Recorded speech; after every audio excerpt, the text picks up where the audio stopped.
біздің тәуелсіздігімізді енді ең алғашқы бәріміз білеміз, Қытай, ақш, Түркия мемлекеттері қолдады ғой. Өйткені Қазақстан стратегиялық жағынан өте жақсы географиялық объект, географиялық орын. Bir жағынан батыс пен шығысты, бір жағынан Азия мен Европаны осылай сәйкестендіріп жатқан, жалғастырып жатқан, байланыстырып жатқан мемлекет.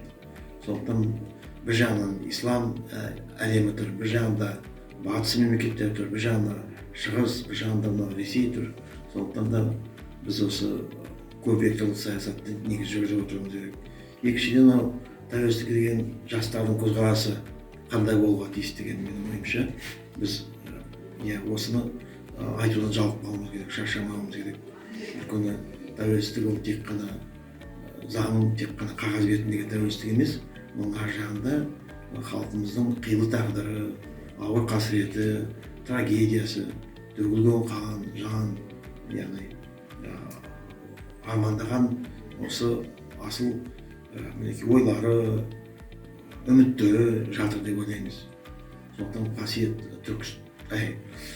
ұлы түркістандық мемлекет, ұлы қазақ мемлекеті тәуелсіздікті алу, жету бар да оған, оны ұстап тұру бар. Оны яғни мойындата білу бар.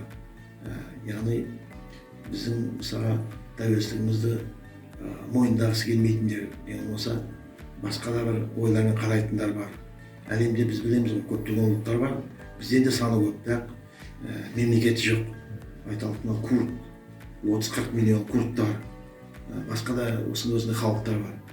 Армандайды, басқа мемлекеттік құрамында қалып қойған, отар болып қалып қойған, егемендігінен шыға алмай қалған халықтар бар.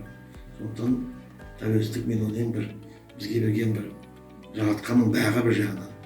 Бір жағынан осы жаратқанның сыйлығы, екінші жағынан халқымыздың осы мыңдаған ғасырлар жыл бойы күрескен, айқасқан, армандаған жемісі деп ойлаймын.